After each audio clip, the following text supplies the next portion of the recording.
ప్రకృతి కన్నెర చేస్తే ఎలా ఉంటుందో మనం విన్నాం, చూసాం. కానీ ఇప్పుడు గ్లోబల్ వాతావరణ చరిత్రలోనే ఎన్నడూ లేని విధంగా మానవాళి ఊహించని ఒక ఎక్స్ట్రీమ్ క్లైమేట్ థ్రెట్ భూగోళాన్ని చుట్టుముట్టబోతోంది. పసిఫిక్ మహాసముద్రంలో అత్యంత వేగంగా, అత్యంత భయానకంగా బలపడుతున్నటువంటి ఎల్ నినో ఇప్పుడు ప్రపంచ దేశాల గుండెల్లో రైళ్లు పరిగెత్తిస్తోంది. గడిచిన 75 ఏళ్ల చరిత్రలోనే ఇది అత్యంత శక్తివంతమైందిగా, వినాశకరమైందిగా మారబోతుందంటూ ప్రపంచ వాతావరణ శాస్త్రవేత్తలు వార్నింగ్ ఇస్తున్నారు. అమెరికాకు చెందిన climate prediction centre CPC release చేసినటువంటి లేటెస్ట్ రిపోర్ట్ ఇప్పుడు అందరినీ భయపెడుతుంది. ఇంతకీ అదేంటి అసలు? భారత్పై ఎల్ నినో ఇంపాక్ట్ ఎలా ఉండబోతుంది? ఈ విషయాలన్నీ ఈ స్టోరీలో తెలుసుకుందాం. లాస్ట్ వరకు స్కిప్ చేయకుండా చూడండి. ప్రపంచవ్యాప్తంగా క్లైమేట్ సైంటిస్టులను వణికిస్తున్న ఒకే ఒక్క పేరు ఎల్ నినో. 1950 తర్వాత రికార్డులను పరిశీలిస్తే ఇప్పటి వరకు మనం ఎదుర్కొన్న అతిపెద్ద ప్రకృతి సవాళ్లలో ఇది ఒకటిగా మారబోతుందంటూ క్లైమేట్ ఎక్స్పర్ట్స్ ఆందోళన వ్యక్తం చేస్తున్నారు. పసిఫిక్ మహాసముద్రంలో భూమధ్య రేఖ పరిసర ప్రాంతాల్లో ఉండే ఉపరితల నీరు అసాధారణంగా వేడెక్కడాన్నే ఎల్ నినో అంటారు. సాధారణంగా ఇక్కడ వీచే గాలులు వేడి నీటిని ఆసియా వైపు నెట్టాలి. కానీ ఎల్ నినో వచ్చినప్పుడు ఈ గాలులు బలహీనపడతాయి. దీనివల్ల వేడి నీరంతా తిరిగి అమెరికా వైపు ప్రవహిస్తుంది. దీనివల్ల ఎల్ నినోకు గురయ్యేటువంటి దేశాల్లో కరువు లేదా వరదలు సంభవించే అవకాశం ఉంది. ప్రస్తుతం పసిఫిక్ ఓషన్ సర్ఫేస్ టెంపరేచర్ సాధారణ స్థాయి కంటే 1 డిగ్రీ సెల్సియస్ ఎక్కువగా నమోదవుతుంది. ప్రత్యేకించి తూర్పు పసిఫిక్ పరిసర ప్రాంతాల్లో సాధారణం కంటే ఏకంగా 2.7 డిగ్రీ సెల్సియస్ అదనపు వేడి రికార్డ్ అవ్వడం చూసి సైంటిస్టులు కూడా షాక్ అయిపోతున్నారు. ఇలా జరగడం నార్మల్ విషయం కాదు, వాతావరణంలో వచ్చే ఒక అసాధారణ మార్పు. అందుకే రాబోయే నెలల్లో ఎల్ నినో మరింత బలపడి అత్యంత తీవ్రమైన ఎల్ నినోగా మారడానికి ఏకంగా 81% అవకాశాలు చాలా స్పష్టంగా కనిపిస్తున్నాయి. ఈ ఎల్ నినో ఎఫెక్ట్ వచ్చే ఏడాది మార్చ్ లేదా ఏప్రిల్ వరకు కొనసాగొచ్చంటూ క్లైమేట్ ఎక్స్పర్ట్స్ చెప్తున్నారు. పసిఫిక్ మహాసముద్రంలో ఎక్కడో వేడి పెరిగితే మన దేశానికి ఏంటి నష్టం అనుకుంటున్నారా? అక్కడే ఉంది అసలు లింక్.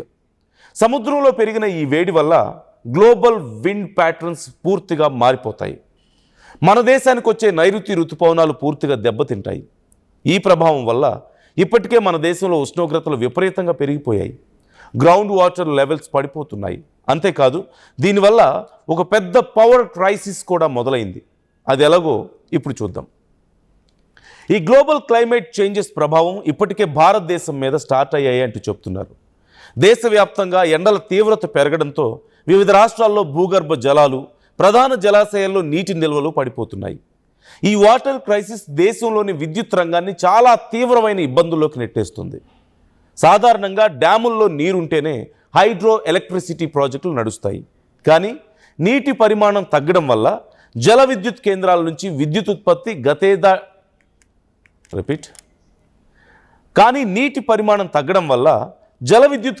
నుంచి విద్యుత్ ఉత్పత్తి గత సంవత్సరంతో పోలిస్తే ఏకంగా 21% తగ్గింది.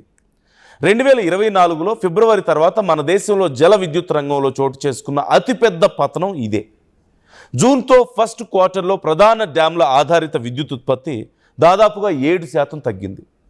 ఒకవైపు ఎండల వల్ల దేశంలో ఏసీలు, కూలర్ల వాడకం పెరిగి విద్యుత్ డిమాండ్ రికార్డు స్థాయికి చేరింది.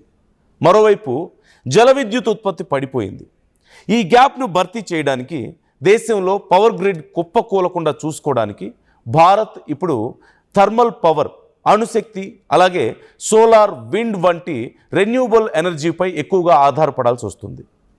బొగ్గు వాడకం పెరిగితే మళ్ళీ కార్బన్ ఎమిషన్స్ పెరిగి వాతావరణం మరింత వేడెక్కే ప్రమాదం ఉందని క్లైమేట్ ఎక్స్పర్ట్స్ హెచ్చరిస్తున్నారు. ఈ ఎల్ నినో ఎఫెక్ట్ కేవలం విద్యుత్ రంగంతోనే ఆగిపోదు. ప్రపంచవ్యాప్తంగా ఉన్న గ్లోబల్ మార్కెట్స్ని, అలాగే వ్యవసాయ రంగాన్ని కూడా గట్టిగా దెబ్బతీయనుంది. దీనివల్ల ఫుడ్ క్రైసిస్కి దారితీసే కరువు పరిస్థితులు ఏర్పడే ఛాన్స్ ఉంది. ఎల్ నినో ప్రభావం వల్ల ప్రపంచవ్యాప్తంగా వాతావరణం 2 విధాలుగా మారుతుంది.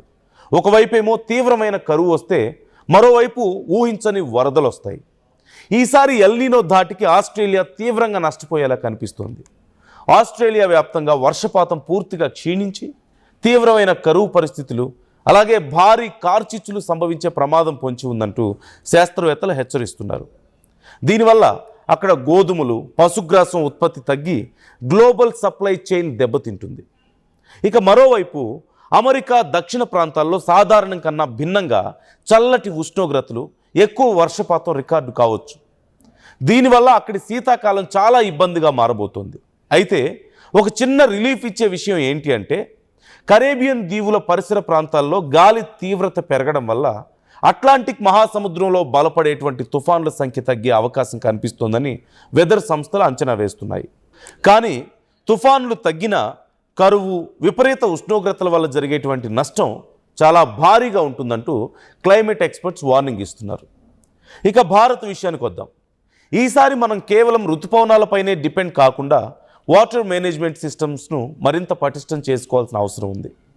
ముఖ్యంగా వ్యవసాయ రంగంలో తక్కువ నీటితో పండించేటువంటి ఆల్టర్నేటివ్ క్రాప్స్ని మరింత ప్రోత్సహించాలి. విద్యుత్ రంగంలో థర్మల్ పవర్పై లోడ్ను తగ్గించేందుకు గ్రీన్ ఎనర్జీ నిల్వ సామర్థ్యాన్ని, అంటే బ్యాటరీ ఎనర్జీ స్టోరేజ్ సిస్టమ్స్ను చాలా వేగంగా డెవలప్ చేసుకోవాలి. ఈ పరిస్థితులన్నీ గమనిస్తుంటే ఒక్క విషయం చాలా క్లియర్గా అర్థమవుతుంది. 75 ఏళ్ల తర్వాత ప్రకృతి విసురుతున్న ఈ పెను సవాల్ను తట్టుకునేందుకు ప్రపంచ దేశాలు అత్యంత స్ట్రాటజిక్ ప్లానింగ్తో సిద్ధం కావాల్సిన అవసరం, సమయం ఆసన్నమైంది. మొత్తంగా ఎల్ నీనో ఎఫెక్ట్ కేవలం ఈ ఏడాదికి మాత్రమే ముప్పు కాదు, వచ్చే ఏడాది సమ్మర్ వరకు, అంటే దాదాపు మరో ఏడాది పాటు భూగోళాన్ని పట్టి పీడించే ఒక పెద్ద సంక్షోభం. గ్లోబల్ వార్మింగ్ పెరిగిపోవడం వల్లే ఇలాంటి ఎల్ నీనోలు ఇంత అత్యంత శక్తివంతంగా మారుతున్నాయని వాతావరణ శాస్త్రవేత్తలు వార్నింగ్ ఇస్తున్నారు. ఇప్పటికైనా ప్రపంచ దేశాలు కార్బన్ ఎమిషన్స్ని తగ్గించకపోతే భవిష్యత్తు మరింత ప్రమాదకరంగా మారుతుంది అనడంలో ఎలాంటి సందేహం లేదు. సో చూశారు కదా, పసిఫిక్ సముద్రంలో మొదలైన ఈ అలజడి మన ఇంట్లోని పవర్ కట్స్ వరకు, మన ప్లేట్లోని అన్నం వరకు ఎలా లింక్ అయి ఉందో. 75 ఏళ్ల రికార్డులను బద్దలు కొడుతూ దూసుకొస్తున్న ఈ మెగా ఎల్ నీనో ముప్పును తట్టుకోవాలంటే కేవలం ప్రభుత్వాలు మాత్రమే కాదు, సామాన్య పౌరులుగా మనం కూడా నీటిని, విద్యుత్తుని ఎంతో బాధ్యతాయుతంగా వాడుకోవాలి. ప్రకృతిని కాపాడుకుంటేనే అది మనల్ని కాపాడుతుంది అని మరొకసారి మనం గ్రహించాల్సిన అవసరం వచ్చింది. మొత్తంగా ఎల్ నీనో ఎఫెక్ట్ కేవలం ఈ ఏడాదికి మాత్రమే ముప్పు కాదు, వచ్చే ఏడాది సమ్మర్ వరకు, అంటే దాదాపు మరో ఏడాది పాటు భూగోళాన్ని పట్టి పీడించే ఒక పెద్ద సంక్షోభం. గ్లోబల్ వార్మింగ్ పెరిగిపోవడం వల్లే ఇలాంటి ఎల్ నీనోలు ఇంత అత్యంత శక్తివంతంగా మారుతున్నాయని వాతావరణ శాస్త్రవేత్తలు వార్నింగ్ ఇస్తున్నారు. ఇప్పటికైనా ప్రపంచ దేశాలు కార్బన్ ఎమిషన్స్ని తగ్గించకపోతే భవిష్యత్తు మరింత ప్రమాదకరంగా మారుతుంది అనడంలో ఎలాంటి సందేహం లేదు. సో చూశారు కదా, పసిఫిక్ సముద్రంలో మొదలైన ఈ అలజడి మన ఇంట్లోని పవర్ కట్స్ వరకు, మన ప్లేట్లోని అన్నం వరకు ఎలా లింక్ అయి ఉందో. 75 ఏళ్ల రికార్డులను బద్దలు కొడుతూ దూసుకొస్తున్న ఈ మెగా ఎల్ నీనో ముప్పును తట్టుకోవాలంటే కేవలం ప్రభుత్వాలు మాత్రమే కాదు, సామాన్య పౌరులుగా మనం కూడా నీటిని, విద్యుత్తుని ఎంతో బాధ్యతాయుతంగా వాడుకోవాలి. ప్రకృతిని కాపాడుకుంటేనే అది మనల్ని కాపాడుతుంది అని మరొకసారి మనం గ్రహించాల్సిన అవసరం వచ్చింది. ఈ భయంకరమైన వాతావరణ మార్పులపై మీ అభిప్రాయాన్ని క్రింద కామెంట్ సెక్షన్లో మాతో షేర్ చేసుకోండి. ఇలాంటి మరిన్ని ఇంట్రెస్టింగ్ వీడియోస్ కోసం మన ఆర్ స్ట్రీమ్ ఛానల్ని సబ్స్క్రైబ్ చేయండి.